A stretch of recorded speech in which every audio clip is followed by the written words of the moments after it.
Front Office Insights presented by Sage. We welcome in right now. He's been on the show a number of times. Always good to have him. Dodgers Executive Vice President and General Manager Brandon Gomes. Brandon, it's Brian Kenny here. Thank you so much for joining us. Thanks for having me, BK. So, Brandon, you have Shohei Ohtani pitching again. What is the overall pitching plan for him this year? Yeah, the beauty of Shohei is obviously any inning we get is essentially a free inning since he doesn't count towards the pitcher's limit. So as he was going through his process, the ramping up at 1 o'clock and then getting ready to hit come 7 o'clock was essentially like playing a doubleheader for him. So, as we got closer to him getting stretched out through conversations like this is too taxing on his body. And we felt like going ahead and finishing his basically rehab progression while in the major leagues was the best combination for him and for us to get going. So yeah, he's gone out there a couple of times, been really impressive, and we'll keep going from there. Now, see, I watched that, Brandon, and I love the opener, the idea of using an opener. He's obviously a pricey opener, but you've kind of landed on, like, he gets you a scoreless inning. What about having him open, or then you have the flexibility to keep him going, but basically protecting the outlandish offense that he gives you? What's the thought on that?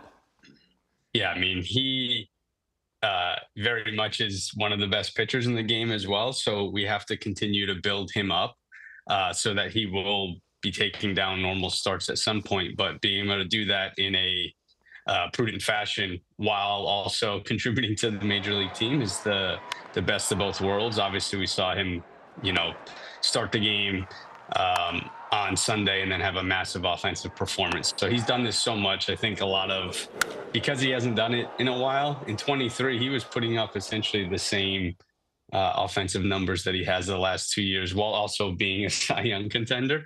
So nobody knows how to do this better than he does, and making sure that, we're not, giving too much one way or the other, and making sure being able to strike the balance is really important. So that goes back to having conversations with him and, being in lockstep with how he's feeling. So what are the conversations like with him? Because that year you mentioned, by the way, he didn't pitch in September, didn't play in September. He broke down hip, elbow, the whole thing. What are the conversations like? Does he want to be traditional starter the way he was doing it with the Angels? Yeah, at some point, I think it's very much taking it how he feels coming out of every outing and seeing where he's at, taking a few days to assess, and then we can make our decision from that point. Like I said earlier, that's the beauty of having him on the rosters. It doesn't affect anybody else. We don't have to drop in, somebody because of it. Any inning that he can give us is only a positive. Especially if he's starting the game. Generally you want your best pitchers versus their best hitters, and that's a good matchup. So, like I said, we'll take it outing by outing and look to build him up along the way. So not opening? I'm a little disappointed. He's not going to be your opener? For all year? Yeah. And the playoffs. Yeah, he'll be a starting pitcher. Okay. Yeah. You can do whatever you want at that point, but you want a few more innings out of him. Fair enough. Is relieving off the table? Is any chance of that? Any thought of that being a relief pitcher and a position player? Yeah, we haven't really talked about that at all. I just know that Shohei is one of the best starters in the game as well as one of the best hitters. So we'll keep going on that front. Okay. Last year, Mookie Betts was moved back to right field after being a shortstop. Is that on the table, or is Mookie Betts your playoff shortstop, if you're making the playoffs and we think you're making the playoffs?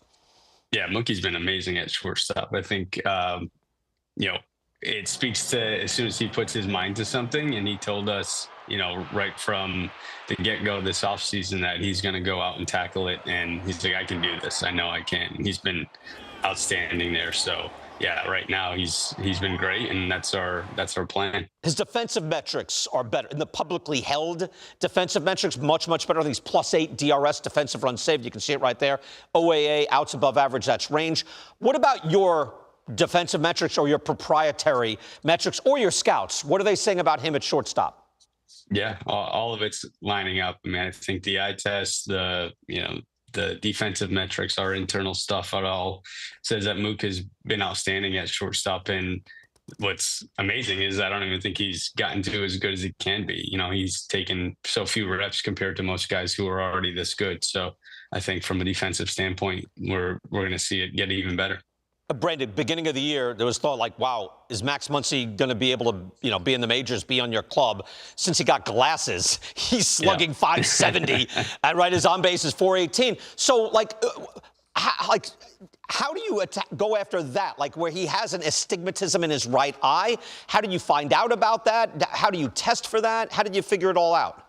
Yeah, I mean, a lot of that was driven by Max and him saying, like, I feel like there's something a little bit off. I've kind of always had this, and it's gotten a tick worse. So, he went and explored it, obviously through the help of our group, but that was driven by Max. And he took I think it was probably like 5 to 7 days to kind of test it out in the cage and then pregame. And I know we had conversations. He's like, it just feels a lot clearer. So as he obviously, that line of delineation has been pretty impressive. And I think, we've talked about it a lot with Doc in our group. When you see Max go backside line drive, backside home run, especially on heaters, top of the zone, you're like, that's when he's really dialed. And we hadn't seen that for a while. And it's, becoming a much more common occurrence right now. He's been carrying us offensively, really. Yeah, no, it is back to his former glory, and he was a tremendous all-around player. An even more serious eye injury, the guy you have starting for you today in your Double-A team, we're going to see that right here on MLB Network. Patrick Copen took a line drive to his eye last year, lost vision in that eye. He's out there now with a sub-3 ERA. He's got 97 strikeouts in 63 innings. Tell me about this kid and your thoughts for his future. Yeah, just an amazing story of resilience and, an incredible support system from his mom and dad and his girlfriend, Macy, and then our player development group.